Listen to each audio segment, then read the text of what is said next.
The crimson dust of the Arizona Territory rose in angry plumes as Billy the Kid and his companions rode toward the desolate settlement of Oakhaven. It was the parched autumn of 1879, and the name William H. Bonney already echoed across the Wild West like the toll of a bell, a reckless young outlaw who lived by a code often harsher but sometimes fairer than the law itself.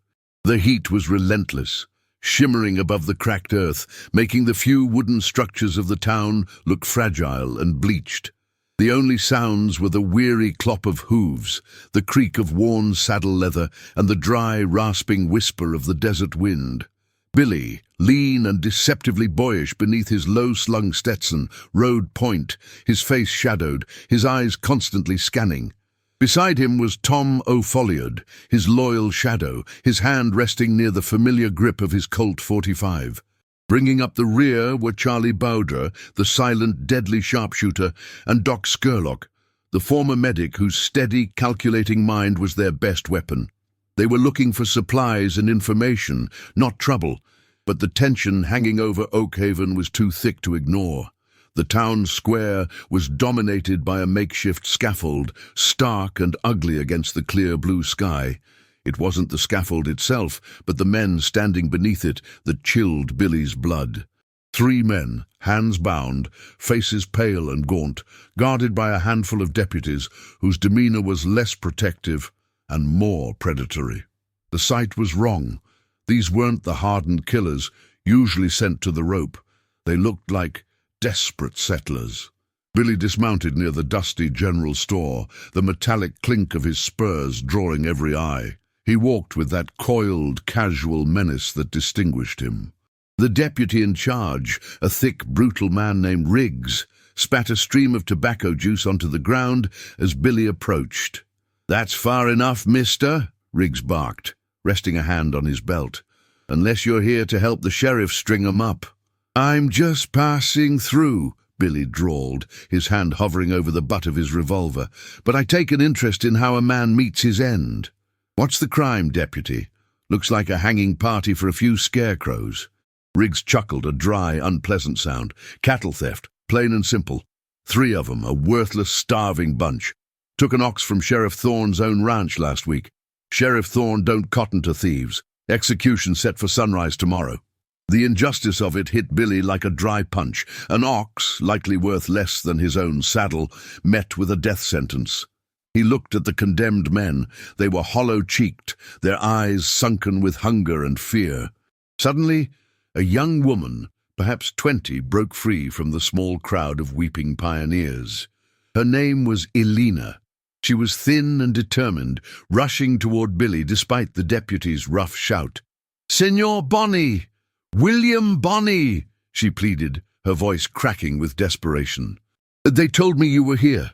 I know who you are, I know your reputation, but listen, my husband Marco and my brother Samuel and poor old Elijah didn't steal that ox for profit. They hadn't eaten in 3 days.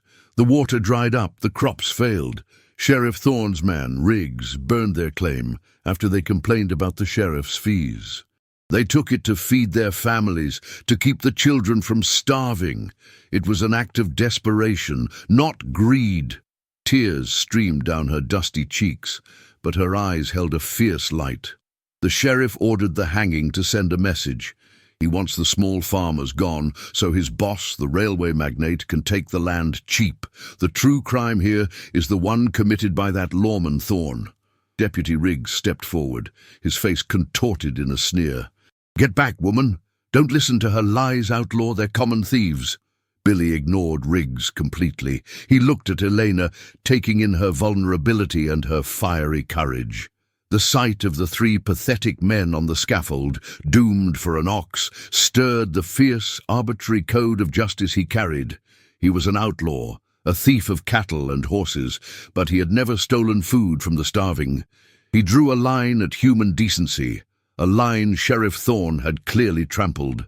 "Thorne wants to hang 3 men for an ox," Billy stated, his voice dangerously quiet. "And that ox belonged to a sheriff who burns honest men's claims." "That sounds like a debt that needs settling, ma'am." He looked straight at Riggs, a slow, predatory smile spreading across his lips. "Tell Sheriff Thorne that William H. Bonney is in town. Tell him I don't cotton to starvation or murder dressed up in a tin badge. Those men will not hang tomorrow."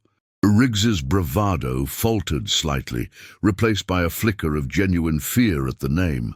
"You'll be riding straight to hell, kid. Thorne's got a small army waiting for you."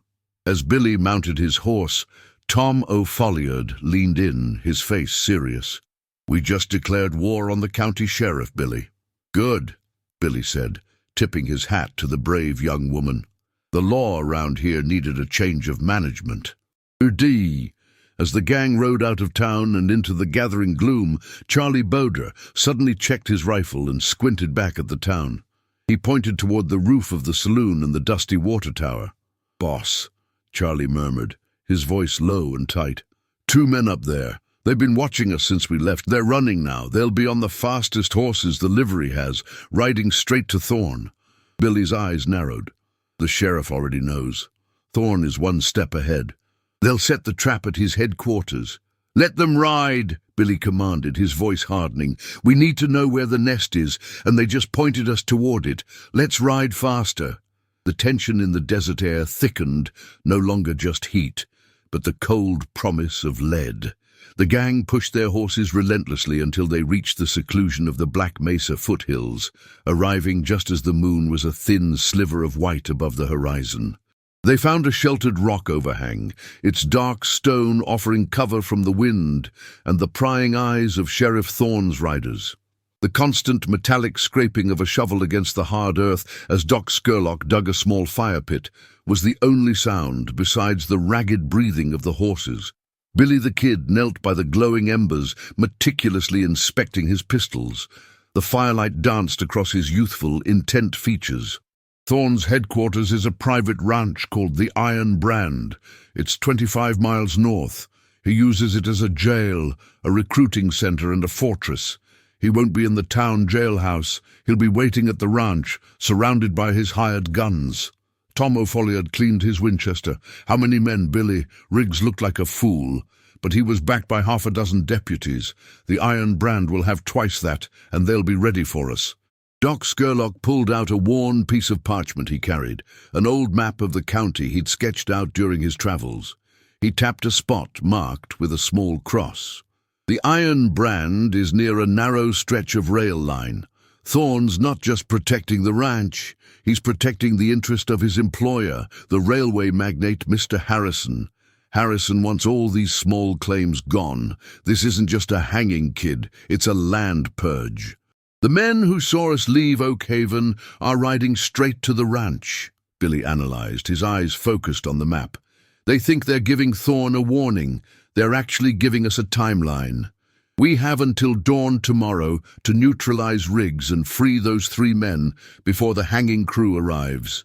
Jose Chavez y Chavez, the quietest of the gang, whose Spanish heritage and knowledge of the terrain made him invaluable, spoke up. "I'll ride out. I know the Badlands around the Iron Brand. I can scout the perimeter, count the guns, and find the blind spots. I'll be back before the new day." Billy nodded. Jose was their eyes. "Good. We need to know where Riggs is. He's the one with the direct orders for the hanging. He's the key." The strategy centered on disrupting Thorne's execution plans and isolating Deputy Riggs. Charlie Boder was tasked with covering Jose's ride out, then finding a vantage point near the main road leading from the ranch back to Oak Haven, the likely path Riggs would take with the condemned men. "Charlie, you'll be my sniper," Billy instructed. "Keep your Winchester hot. If anyone tries to stop the rescue party, you give them hell. But only on my signal." Doc Scurlock and Tom O'Folliard would accompany Billy. Their goal was twofold. Tom, with his raw speed and aggressive shooting, would be the primary distraction. Doc, with his cool head and tactical sense, would lead the infiltration to the jail area, likely a reinforced stable or cabin on the ranch grounds. "The main goal," Billy stressed, tapping the map with the barrel of his Colt, "is the 3 men. We're not here to fight an army for a territory. We're here for the justice Elena asked for. We hit hard, we hit fast, and we disappear into the wind. We are ghosts, not soldiers. As the moon began to set, Jose Chavez y Chavez melted into the dark, leaving the remaining gang members in tense anticipation. They spent the next few hours meticulously cleaning their weapons. Billy polished his Walker Colt, a weapon that felt like an extension of his own violent will.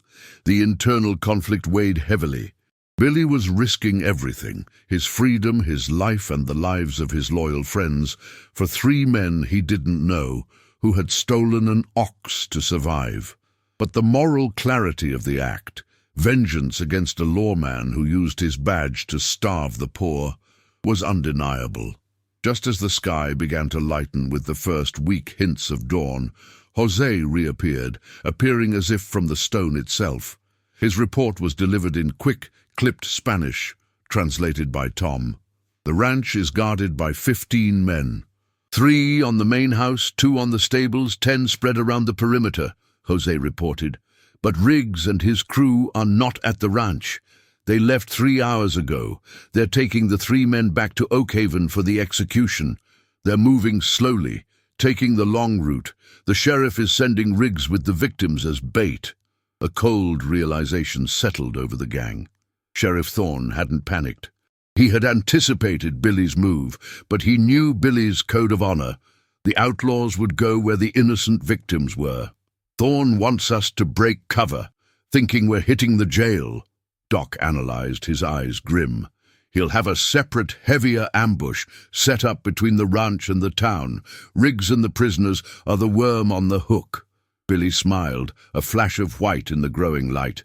It was a dangerous, hungry smile. Thorne misjudged us. We don't hit the jail. We hit the executioner. We know Riggs's route. We meet them on the trail and we make sure those men don't take another step toward the gallows. He stood, his gun belt settling on his hips. Tom, Doc, Jose, saddle up. Charlie, ride fast. Find the highest vantage point on the trail. It's time to pay the price of an ox. The air, once still, was now vibrating with the sound of horses being saddled and the sharp, undeniable tension of men preparing for a deadly confrontation. The rescue mission was now an ambush, and the sun was rising rapidly. The ambush was set up at the mouth of the Skull Creek Arroyo, a deep, dry channel that twisted through the Arizona scrub. The air here was heavy with dust and the smell of ancient, sun-baked rock. Billy, Tom, and Doc lay concealed on the high bank, their rifles resting on a pile of sharp shale. Charlie Boder was positioned half a mile away, high above on a sandstone outcrop, his Winchester a cold, silent guardian. The silence was excruciating, broken only by the buzzing of flies and the distant, muffled sound of hooves. "Here they come," Doc whispered, adjusting the sights of his rifle. His hand was steady, the former medic's precision now focused entirely on ending life, not saving it. Deputy Riggs rode at the front, arrogant and confident, his face smug. Behind him, the 3 condemned men, Marco, Samuel, and Elijah, were tied together and forced to walk, their exhaustion visible in their shuffling steps. They were flanked by 4 heavily armed deputies. Riggs was taking his time, savoring the slow, tortuous march toward the gallows in Oakhaven. As the party entered the deepest part of the arroyo, the dry earth muffling the sound of their approach, Billy took a deep breath, the taste of dust and gunpowder already on his tongue. "Now," Billy commanded, his voice a low hiss. 3 shots instantly split the morning quiet. Tom and Doc, aiming for the horses of the flanking deputies, fired almost simultaneously. The lead animals screamed and collapsed, throwing their riders. Billy's own shot, precise and terrifying, found the chest of the deputy riding point. Chaos erupted. The 3 condemned men, Marco, Samuel, and Elijah, dove for cover in the dry creek bed. Deputy Riggs, shocked but not hit, reacted with trained speed, pulling his Colt Peacemaker and seeking cover behind a large boulder. "Ambush! Get down, you fools!" Riggs bellowed, firing wildly up the bank. Billy and his gang maintained disciplined, suppressive fire. They were aiming to neutralize the remaining deputies, not waste bullets. One deputy returned fire from behind his dead horse, but a quick, clean shot from Doc took him down. The fight boiled down to Deputy Riggs, hiding behind his rock, and the three outlaws above. Riggs was a seasoned killer, but Billy's young, reckless speed was unmatched. "Riggs!" Billy shouted, standing up quickly, drawing fire toward himself. "This is William Bonney. You're getting hanged for the ox you tried to hang 3 honest men for." Riggs fired 3 shots in rapid succession, kicking up dust where Billy had been standing just a moment before. Billy dropped back down, reloading his Colt with fluid ease. "Jose, come on in!" Jose Chavez, who had been circling, now appeared on the opposite side of the arroyo, his rifle aimed. Riggs, suddenly faced with a threat from 2 directions, panicked. He scrambled away from his cover, attempting to run into the thick chaparral. Charlie Boudre, half a mile away, delivered his grim justice. Riggs stumbled, grabbing his thigh where the bullet had struck, and fell. He dropped his gun. Billy, Tom, and Doc rushed down the bank. They stood over the wounded deputy, who was clutching his leg, his bravado gone, replaced by a whining, pathetic terror. "Where is Sheriff Thorne?" Billy demanded, kicking the deputy's Colt out of reach. "The ambush you set up for us, where is it?" Riggs, in agony and fear, cracked. "The Iron Brand. It's not the ranch itself, it's the rail depot. Thorne is waiting for the morning express. He's got 4 railway gunmen and a dozen deputies there. He's going to use the rail cars to trap you. He set up the hanging just to lure you away from the trail to the depot." Tom cursed under his breath. "He knew we'd save these men, and he used it to distract us from the real target." "And the money, Riggs?" Doc pressed, his eyes burning with cold fury. "What was the real reason for the execution?"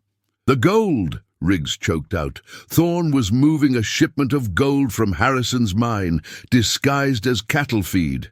It's all going out on the morning express. He planned to blame the robbery on you. The hanging was just a distraction to cover his tracks and frame you for murder." The depth of Thorne's treachery was staggering. 3 innocent lives for a simple cover story. Billy looked down at Riggs, the true face of his hatred for the honest man showing clearly. He pulled out his own knife, sharp and unforgiving. "You tried to hang 3 starving men for a piece of meat," Billy said, his voice flat. "That makes you a murderer, deputy." He swiftly cut the bonds on Marco, Samuel, and Elijah. "You men are free. Take the horses and ride until you smell the sea. Never look back." The 3 settlers, stunned and overwhelmed, quickly obeyed. Billy then turned back to Riggs. He did not draw his gun. He simply stood there, a young, formidable agent of frontier justice. "For Marco, Samuel, and Elijah, and for the decency you let starve to death in this desert." Tom drew his own gun and ended the deputy's life swiftly. Justice was delivered, brutal and immediate. "The gold and the morning express," Doc said, checking his rifle. "That train leaves in an hour. We've got to move. Thorne is expecting us to be fighting his decoys." Billy looked toward the horizon, where a thin black line marked the distant rail tracks. He was no longer just saving 3 men. He was stopping a major heist and confronting the true source of corruption. "Let's ride, boys," Billy said, mounting his horse. "It's time to pay the sheriff a visit at the station." The Morning Express rail depot was a meager collection of tracks and a single wooden platform, isolated against the immense backdrop of the desert.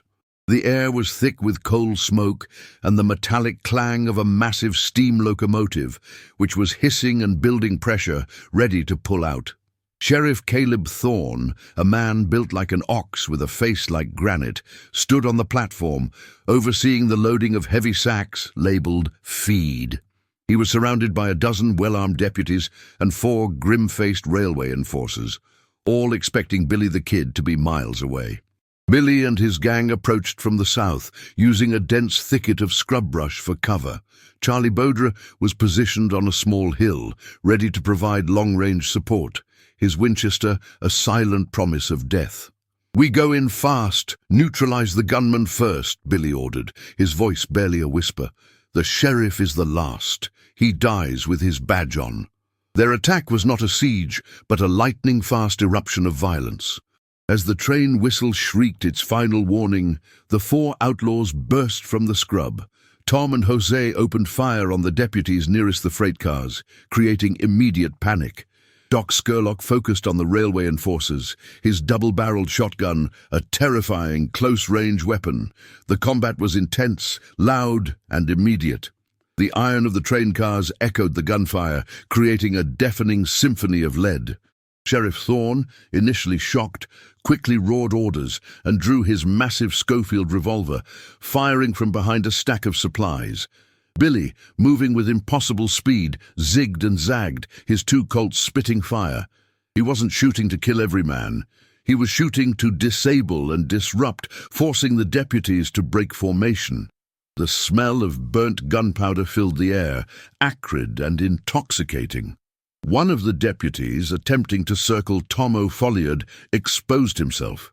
A shot from Charlie Boder's distant Winchester dropped him instantly, a sharp, flat crack cutting through the noise. Charlie's presence was a psychological weapon, making Thorne's men fear the open spaces. Within minutes, half of Thorne's force was down or seeking cover.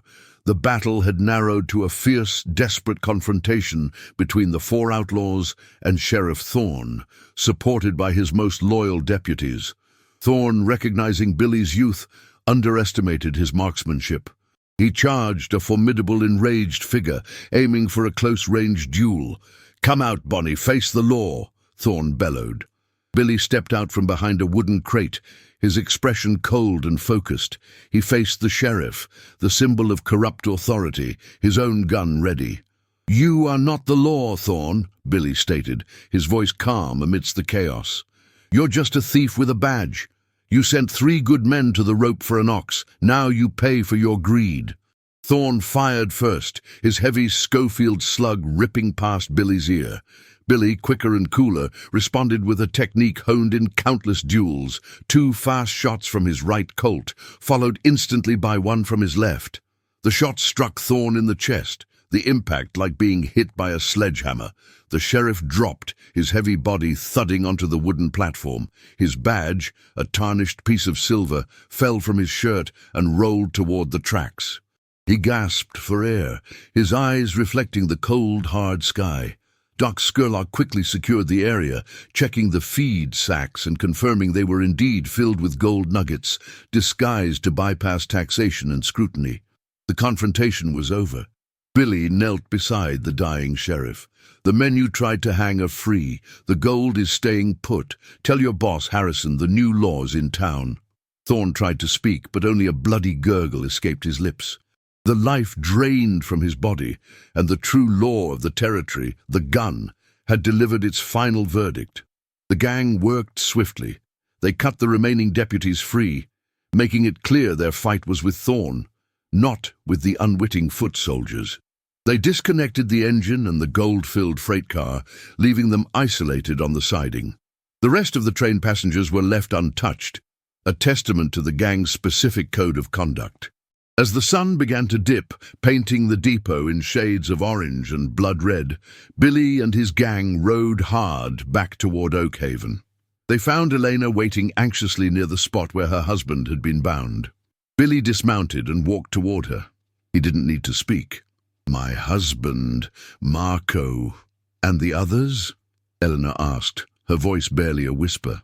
"They are free, ma'am," Billy said simply, pulling Thorne's tarnished badge from his pocket. He placed the heavy silver object into her hand.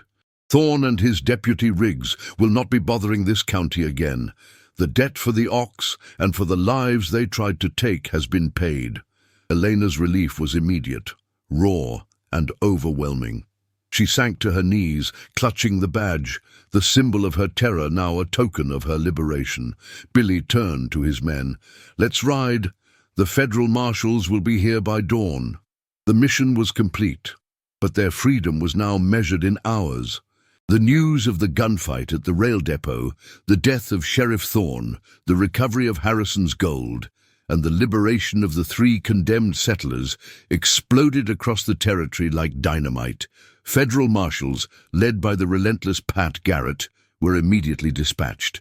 The bounty on Billy the Kid's head soared, turning him from a regional nuisance into the primary target of law enforcement across the entire Southwest. The legend, however, had already begun to write itself. Billy and his loyal gang, Tom, Doc, Charlie, and Jose, rode into the desolate Badlands, seeking the sanctuary of the endless, unforgiving rock formations. The desert, their friend and enemy, became their hiding place. They knew they could not stay together. Their signature size and firepower were now a liability. They gathered one last time at a hidden spring, the water a precious lifeline in the cracked earth. The atmosphere was somber, heavy with the weight of inevitable separation. Doc Scurlock examined the map, his face grim.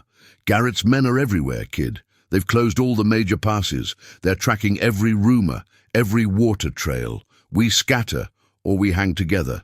It's that simple." Billy looked at his friends, the only family he truly knew. He was still only 20, but the lines of responsibility and violence were deeply etched into his young face.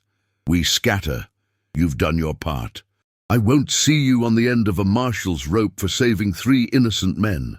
He addressed them each in turn, his voice firm and final. "Jose, you and Doc take the old Spanish trail. You know the border better than any man alive. Mexico is a big place. Disappear there, find a new life." Jose nodded, a silent bond passing between him and the kid. Doc, the calm strategist, only offered a curt, professional salute. They were men of action, not sentiment. Billy turned to Tom O'Folliard, his closest confidant. Tom's eyes were brimming with sorrow. "And us, Billy? You and me, always." "Not this time, Tom," Billy said gently, yet with iron will. "Charlie is riding with you. Head east, follow the Pecos River into Texas. The bounty is too high for us to ride side by side. They're looking for the kid and his shadow. I need you to live, Tom. You're the only witness to my real code. You keep the story straight." Tom swallowed hard, his loyalty warring with his survival instinct. He knew this was the end of the line for their gang. He and Charlie mounted their horses, casting one last, anguished look at their young leader. Billy watched them ride out, the sound of their hooves quickly swallowed by the sheer vastness of the desert. Then, Billy the Kid turned his horse not away from the law, but directly toward the area Pat Garrett was concentrating his search, the canyons near the old Fort Sumner. He intended to draw the entire focus onto himself, a final, reckless act of defiance. He was seen days later, a flicker of movement near an abandoned cabin, then gone. A lone rider glimpsed on the crest of a ridge, a fast-moving phantom on an exhausted horse. Pat Garrett's pursuit became a legendary obsession, the hunt for a man who seemed to dissolve into the very landscape. Billy the Kid, the boy who rode into Oakhaven, was never officially captured and executed. Instead, he became a ghost. The tale of the sheriff who tried to hang 3 men for an ox, only to meet his end by the hand of the young outlaw, spread like wildfire. In the scattered settlements, in the mining camps, and on the lonely trails, the name William H. Bonney was no longer synonymous with simple banditry. He was the embodiment of frontier justice, a righteous terror against the corrupt authorities and the greedy land barons. He was the justice the federal government could never deliver. The law continued to pursue the man, but they could never catch the legend.